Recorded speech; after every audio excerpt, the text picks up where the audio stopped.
Welcome to Wealthy Mind, where we talk about all things finances, the good, the bad, the ugly, and the surprising.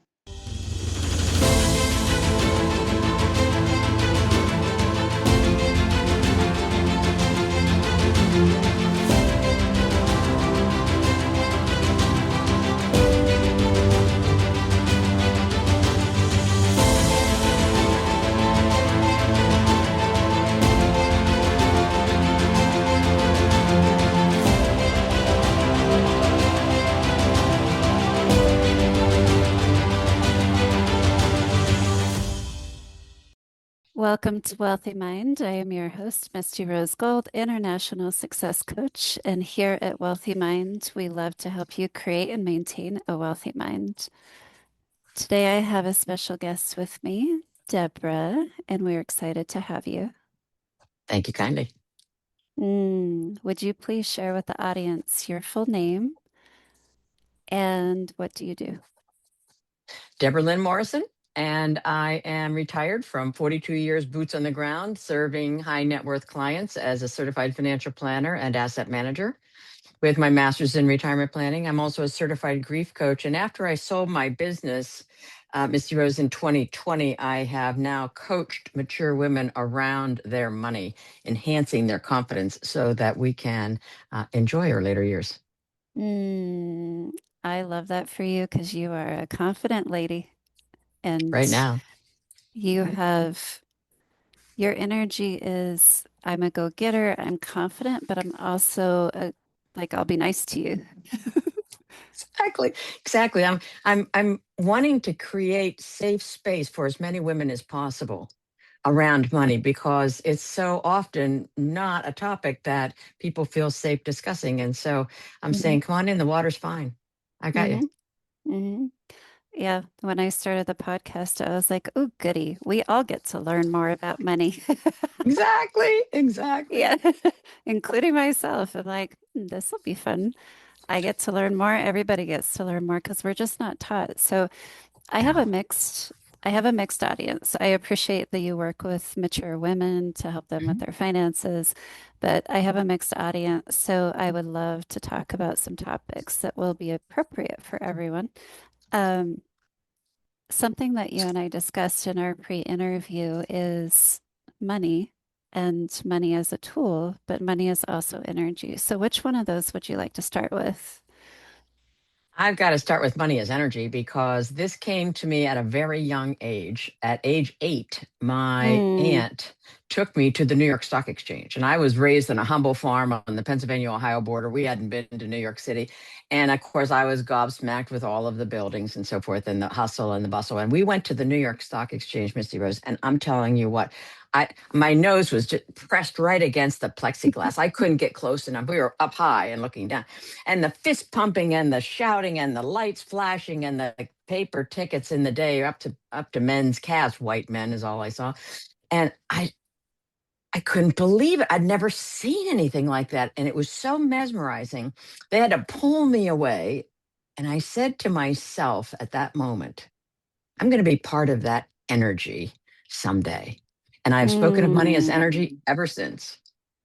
That is incredible Yeah, and very unique because you are a mature woman yourself. I don't know your age, but I do know that you're a mature woman. So it's right unique now.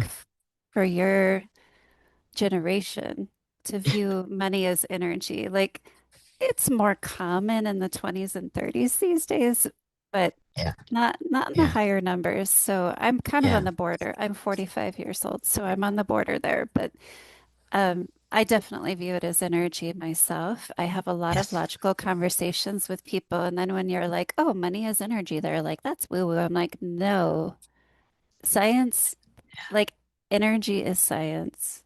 Come Yes, on. yes, yes, Everything exactly. has energy. Everything has an atom. Everything has energy. Even the desk, even the computer, Absolutely. every Everything. single thing. It comes down to science. So Yeah, you seem like a very driven, very logical woman, but also a very caring woman. right. How does how does the knowledge of energy is money compute in your head?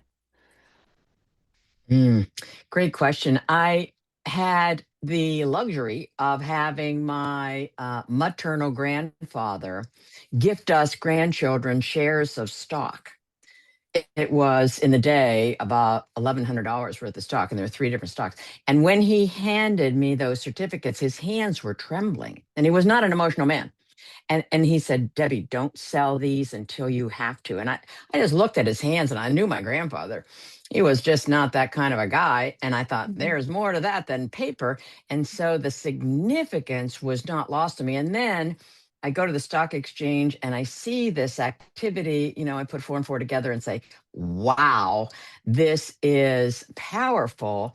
And so as I went to college and came into working in finance right out of college, I said to myself, this has the power. This is a tool, yes, a tool, and it has a life of its own that if we embrace it, will attract more of it. This is not woo-woo at all. It's pretty scientific as well. And if we repel it or become and maintain a fear of it, then we will be caught up in this scarcity rat wheel. And I call it a rat wheel intentionally. We don't want to be there. And I invite us to choose energy as uh, mm, agency. I invite us to choose agency by Mm. viewing our money as energy. How about that?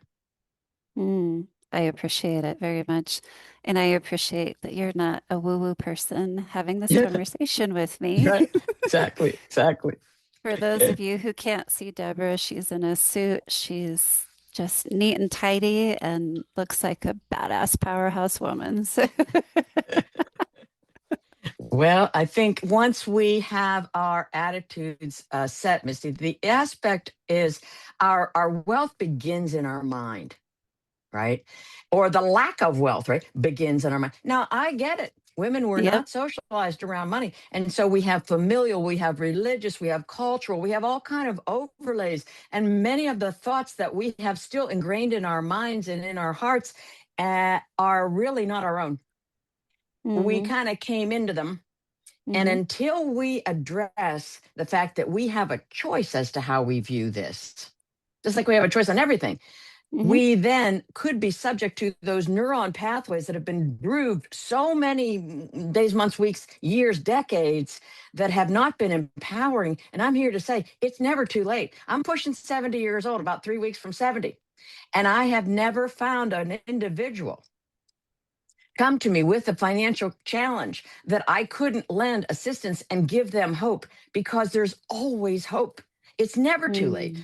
It's never, ever too late. And so for us to embody the fact that energy could be the key to our additional choices in life. You see, I didn't say about happiness because money doesn't buy happiness, else rich people wouldn't even divorce. Let, let's factor that for a moment, right? Money buys Clearly. options, right? And the options give us opportunities.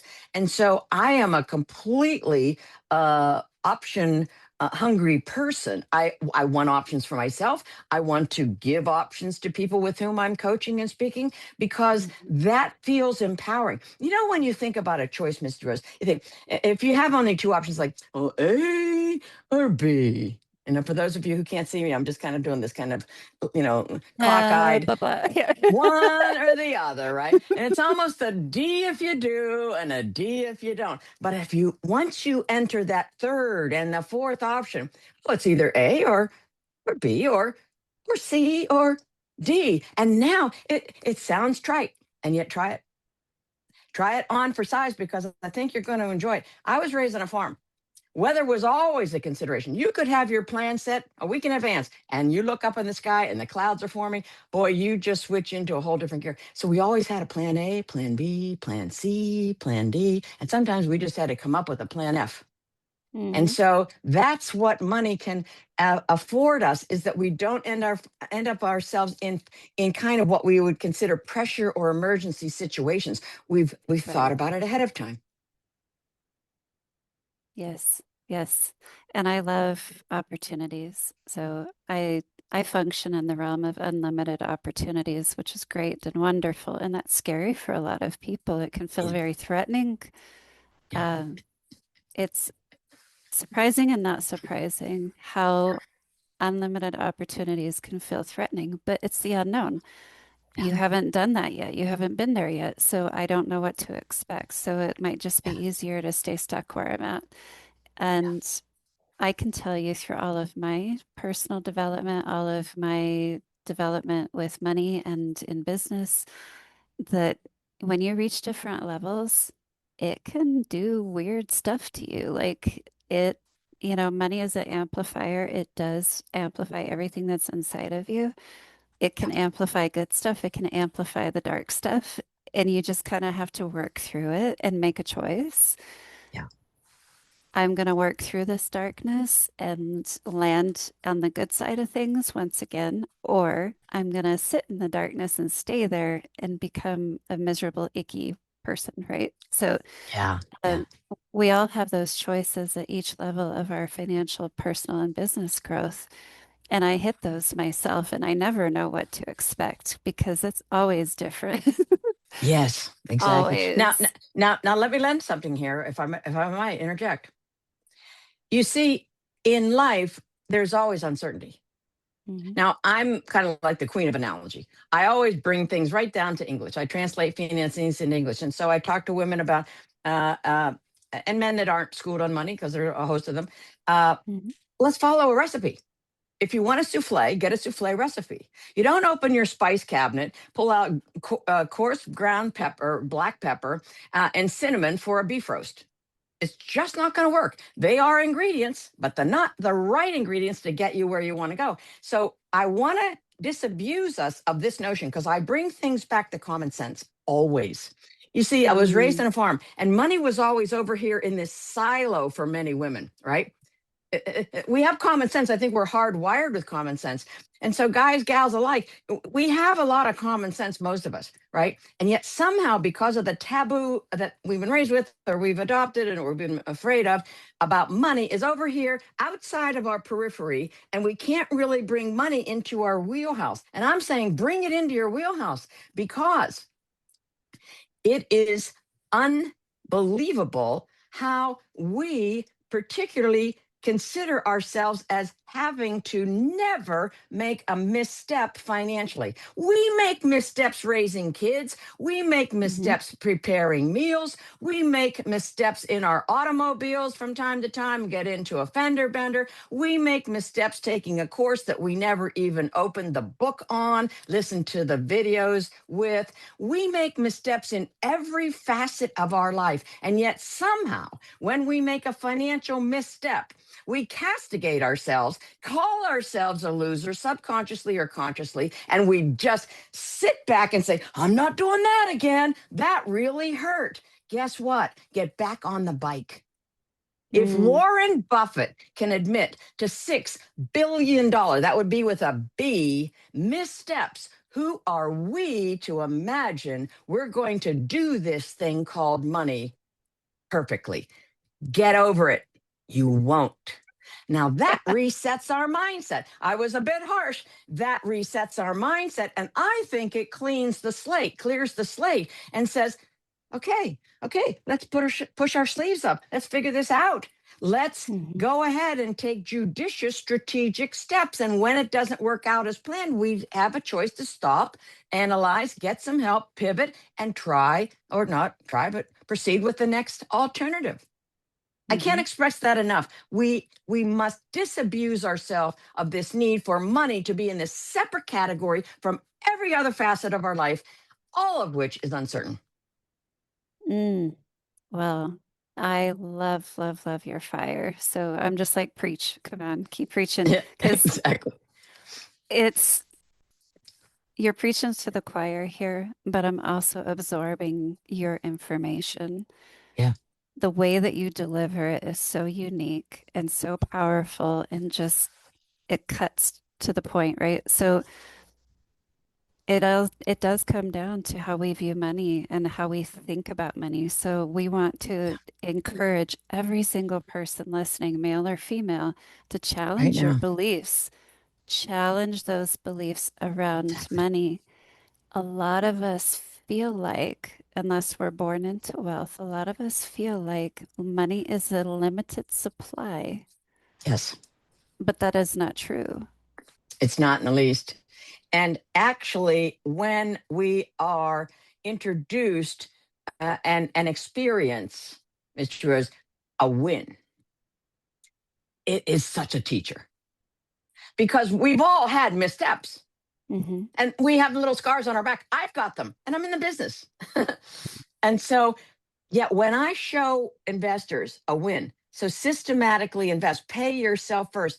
I don't care what the denomination. I want to get that habit going every week, every 2 weeks, every paycheck, every month, whatever it is, but systematic, not what I have at the end of the month. No, no, no.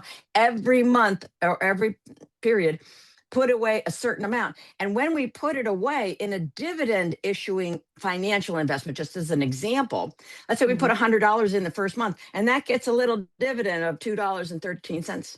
We start month two with not just $100 from last month. We start month two with $100 plus the $2.13 dividend plus our new $100. And the mother produces a little baby dividend. And then we give it another influx and that gets a dividend. And that's called compounding. And that's what Einstein called the eighth wonder of the world. And he was a pretty smart guy. This is the meaning of making money while we sleep. You want to put it away and keep your hands off it.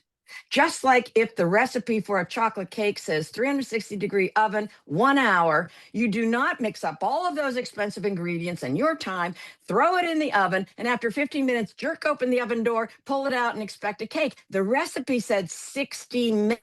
So if our intent is to make a chocolate cake and the recipe says a 360-degree oven for 60 minutes, we don't mix up all the ingredients, throw it in the oven, and then after 15 minutes, get curious and pull it out and expect a chocolate cake. No, we do not. Rationally, it says 60 minutes and we haven't given it 60 minutes. I'm hoping that you're getting the example and the analogy that the stock market is for 7+ years. So do not put your money in today and expect to take it out tomorrow at a gain. The aspect of us being in planning mode, we're going to plan for expenses between 1 month and 12 months, and 1 year and 3 years, and 3 years to 5 years, and 5 to 7 years, and 7+ years. And they're going to be different types of investment for each category and timeline in our lives. And so I think that's the peril that a lot of people aren't prepared for. They think, oh, stock market, that looks like a really good return. And they go in, the market takes a decline, and they pull out because they're afraid. And then they lose money. And then they go to the sidelines and lick their wounds for too long of a time. So we want to just be judicious. We're going to need money 10+ years out if we're lucky enough to be live. And I'm hoping that we will be. Yes, I'm hoping that you'll still be around because you're fire. Like I'm on the edge of my seat. Usually when I do my interviews, I'm just like, I'm sitting back, but I'm on the edge of my seat. You have me so pulled in and I love it. Love your fire, love your passion. I love your wisdom. You are such a blessing. Now, what Thank you. I'm hearing from you is if we want to see our money grow, we need to adopt to have some patience. Yeah. We want to plan for what it is we want to achieve first. So a lot of people haven't thought about this because they don't have enough hope that they can actually get what they want. I say nonsense. Let's do a mind dump. And so you just engage your mind. And I say, before you go to sleep at night, you train your mind. Okay, leave me subconscious while I'm sleeping, serve me up what it is I would love to do, because I don't want to be standing at the casket with a partner who says, we always wanted to go to Hawaii together, right? No, so I want us to start priming our pump, putting down on a paper or on your electronic device what it is you'd like to do. Then the next step, and take your time doing this. This is going to be a lifelong endeavor. And then you're going to put a timeline to it. And I have a wonderful time investment timeline that I created myself, and it helps people categorize these things because we want to put form to it, right? Hope is not a strategy. Hope is not a strategy. We want to have dreams, and then we want to have the facility and the strategies to bring our dreams into fruition. And so we organize it like we do most anything. And so once we organize it in terms of timeline, we have an expectation. Oh, based on the last 80+ years of history of bonds and stocks and real estate, et cetera, that is probably a good viable option for this period of time that we are investing for. Mm-hmm. Definitely. So I just made a little mental note and I'm going to create a quote for you. This is now a Debra quote. Money is a tool. Use it. Right now, because it's yours.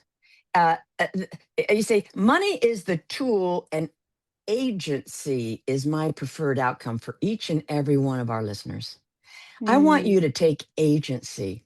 People take agency over other people, like maybe kids or children or nieces or nephews or partners or volunteer opportunities or community group.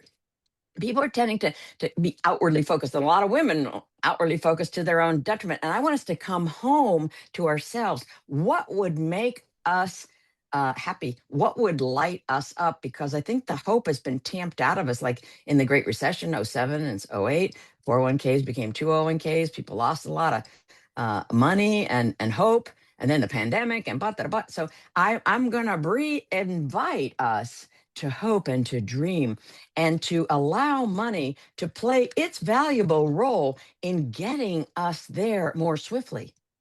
And mm, so people say to me, well, I can't afford to save any more than I'm saving. I'm right at my limit. Well, time out, time out. The price of gas was a lot higher, a year ago, right? And somehow we're still driving around, right? We became mm. judicious. Oh, we're not just going to jot out here. We're probably going to combine two or three things. You see, we can always figure things out if we want it badly enough.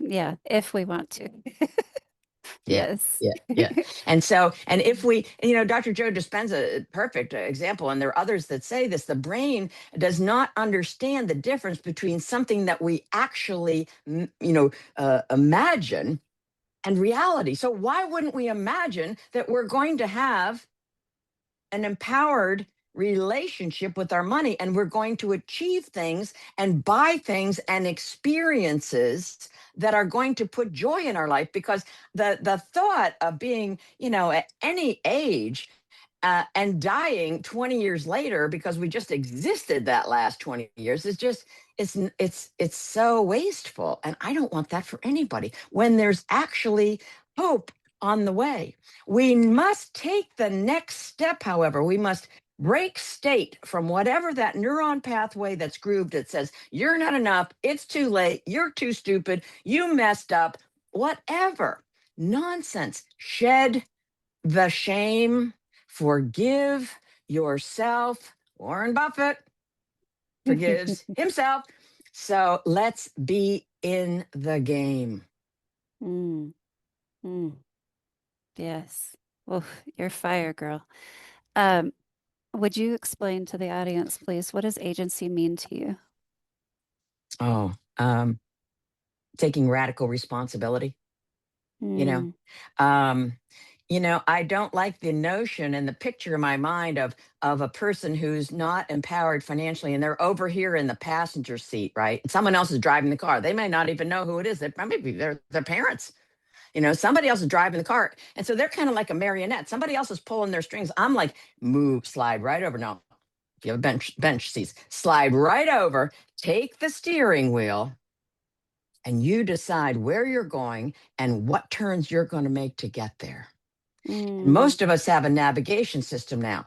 I'm serving as a financial coach now to people who need that type of advice, right? Or that type of, guidance. I'm not rendering advice anymore. I stopped that in 2020, but I have enough between my ears to say to you, gosh, you're probably not going to present me with something that's brand new. No, not after 42 years, boots on the ground. I've seen a lot, right? And if you do, God love us, we'll explore this together because there's always a way. And yet I want us to take the wheel, take agency of ourselves and our choices. And that means we are no longer a victim. We are responsible, and we are the choice makers. We will make decisions. Yes, we will. We won't just feign back and say, I don't get that. That is making a choice. You are making a choice. No, it's too big for me. I'm too small for it. I'm insufficient. I'm unteachable. All of that is nonsense. Put that over your shoulder and toss it behind you. Today is the first day of the rest of your opportunity. And if mm, money can help you get there in twice or 10 times the speed, Why wouldn't we come home to money and own it? Because we all have money. It's just, I want us to direct where our money goes rather than wondering, where did my money go? The people that are saying, where did my money go? Why am I still broke? That's the person that needs to look in the mirror, or I would invite to look in the mirror and say, I'm going to tell my money where to go. How about that for a change? I'm telling you, just the saying it. If you say it in the mirror, I'll be surprised beyond words if you do not feel completely different. Mm, mm. So tell us again, agency means to you what? Radical what? Radical responsibility. I'm Mm, being responsible to myself. And that means I am going to make decisions, even though I don't know the steps 7, 8, 9, 10, 11, 12. You see, people have this unrealistic expectation. You don't know that step for your future, your health, your partner, your career. You just don't know correct. that many steps in succession. And so again, I want to manage our expectation. There's uncertainty. Yes, there is. And that's the beauty of being invested in a multitude of assets, because each one of them are going to play out a little bit differently. And so if we have some representation in real estate and in short term and in money market and in bonds and in stocks and in foreign and domestic, et cetera, then we're going to have a kind of a cushion here, no matter kind of what happens. We have some diversification. Right, just a kid Yes. goes through college or through grade school and high school. They get, I don't know, 7, 8 periods in a class day. Math, science, phys ed, art. It's diversification. It's the rounding of us, and there are different tools for different objectives. Like, I'm a golfer. Could you drive the ball off the tee with your putter? Could you? Not very far. Yeah, you're right. You could. Why would you with a driver in your bag? You see, Right. we get it. When I break this down like this, you get it. There's what 12 Mm, clubs in your bag typically. You've got a club for every situation. And so there's an investment for every situation. And stocks aren't the investment for a short-term need. They are not. They might come through for you. Largely, the odds are against that happening. So just be judicious. Stocks and real estate, 7+ years. Don't be fooling around with it less than that. Money mm. market, zero days to 365 days. Short-term bonds, 1 year to 3 years. Bonds and stocks mixed together, 3 to 5 years. 5 to 7 years, maybe stocks first, then bonds. And so when I break this down like this, it's not that difficult. Yes. Yes. I love this. Now, I want to touch on something. You talked about uncertainty. There's so much uncertainty in life, regardless of how much we think we can control the Right. outcome. We have no control over that. So people who want to see 15 steps before they take action, they're never going to do Yeah, anything. Never, ever, exactly. ever, ever. So what I want to bring to the forefront there is that uncertainty creates opportunity. If you want your life to stay the exact same and your business at all times, never step into the realm of uncertainty. Stay in your comfort zone, because your comfort zone is not going to produce more opportunity, but uncertainty does. Uncertainty is where you will Right. find opportunity. So that is the point that we need to bring home to the listeners, because so many people are stuck in their comfort zone. So many people are like, why isn't this happening for me? Have you stepped into the realm of the unknown? If you haven't, you haven't done everything. Yeah, yeah, yeah. You haven't. You haven't. I mean, was Lindsey Vaughn, to use an example currently, was she certain that she was going to make it down that hill? No, she was not. She was confident. And Hmm. it wasn't even the risk that people thought that caught her up, right? And yet, thanks be to God, she's alive and she's okay. And she took that risk because she could have never answered to herself had she not done it. And I don't want us to look back. You see, I ask people all the time, what are your greatest regrets around money? That I didn't start earlier, right? And so I want us to start now, because the best time to plant a tree 20 years ago and second best time today. And so same thing with money. I want us to be in relationship with our money.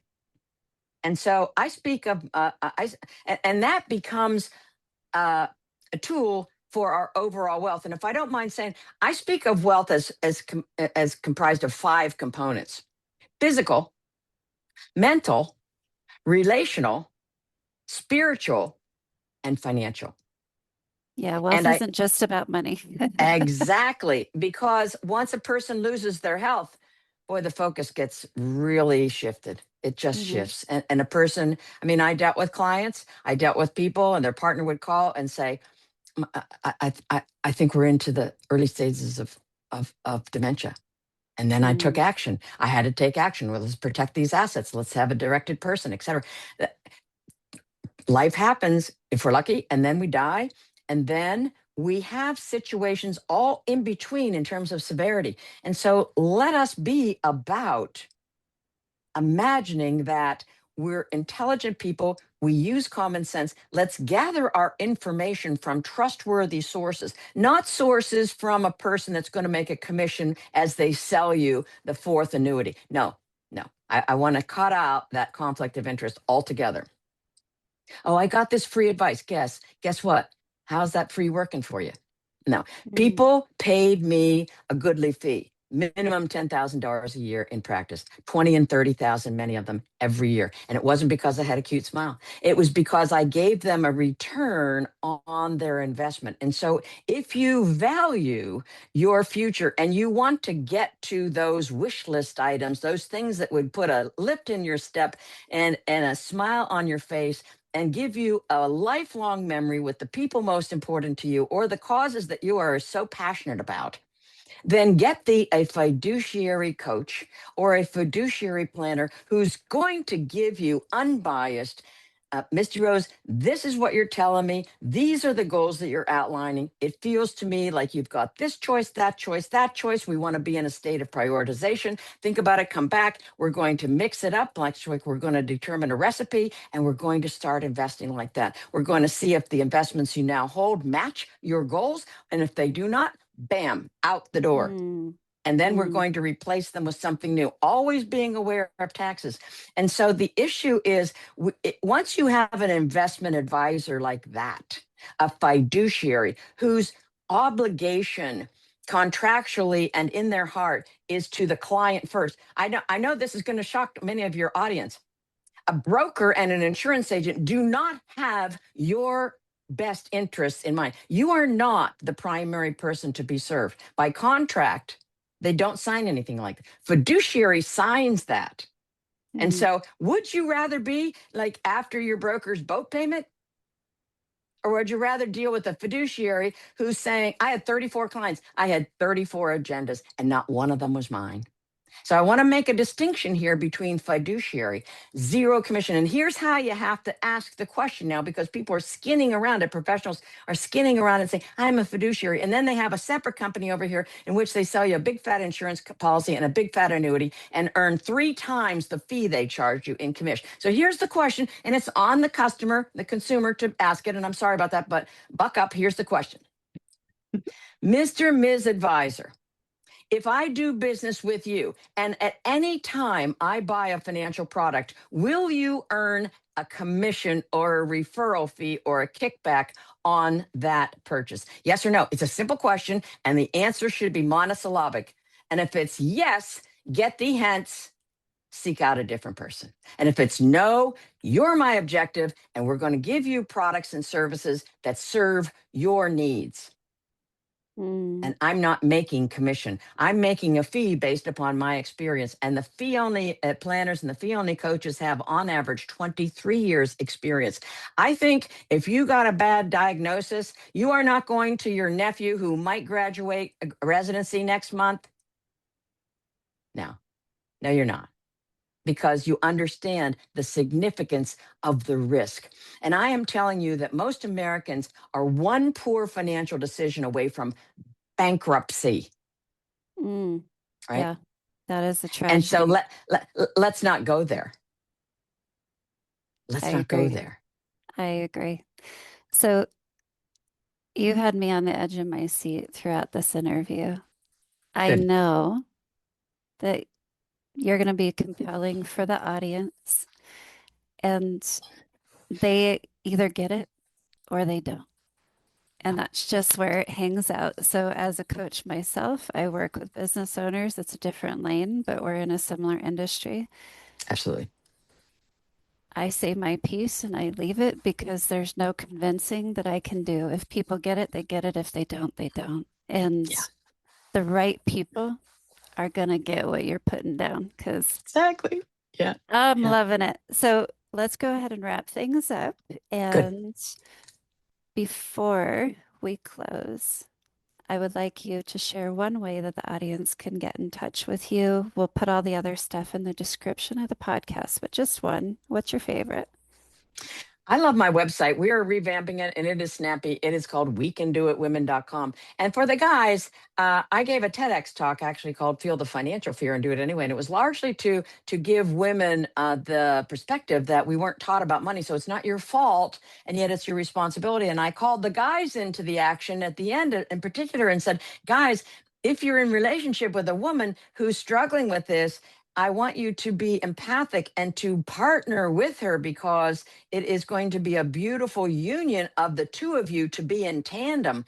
And so it's a joint event and it can be very, very profitable and emotionally satisfying for both parties of any gender to engage together because it's a lot of responsibility and it actually can be a lot of fun. So I think that we want to be real about money. We want to understand the risks of certain actions, and we also want to be cognizant that there are costs to inaction. You see, I had people come into my office and say, they say their heads dropped, and then, I lost a lot of money. I made a horrible mistake. So I say, sit down. I get my pen and my pad. Say, oh, what was a misstep?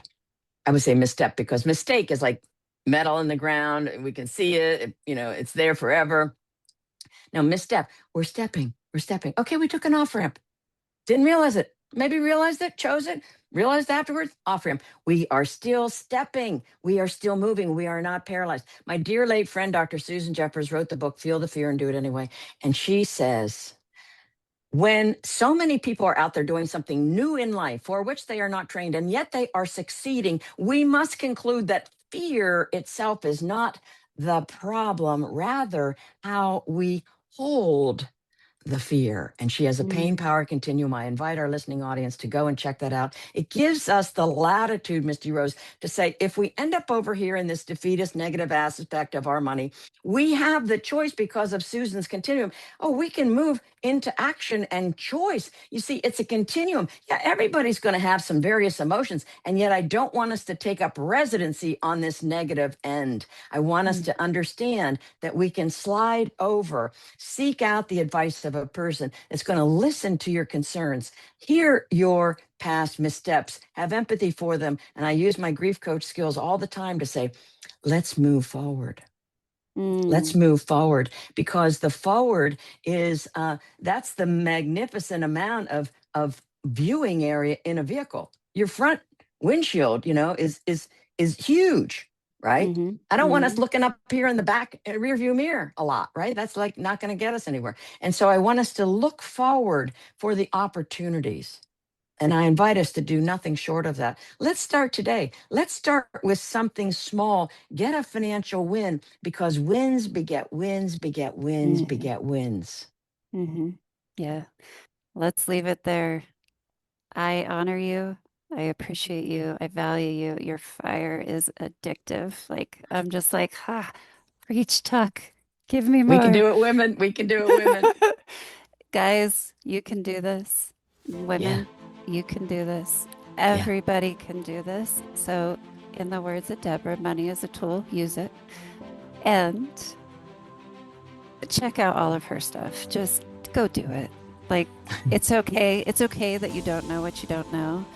Yeah, And yeah, it's okay to hire somebody to help you learn what you don't know. yeah. And if you're like me, you're going to be drawn to this lady. So reach out to her. Uh, you know what? You've had so many mic drop moments. We're just going to close it there. And thank you for your Thank you much. time. Thank you for your service to humanity. And thank you for continuing to be a blessing to the world. It's my passion. Thank you. You're welcome. All right, you guys, if you love Debra, please go on her website, check her out, set up a call with her. If you have speaking engagements where you need a speaker, this woman, she will burn the freaking house down. So book her for your stage, please. If you want fire, this woman is fire. And you guys, make sure that you listen to this episode over and over and over again until it sinks in, and tune into the next one. Thank you for being a great audience. We will see you soon. Thank you for tuning in to the Wealthy Mind podcast. Please be sure to download the Wealthy Mind app today and make sure to support your local Dress for Success.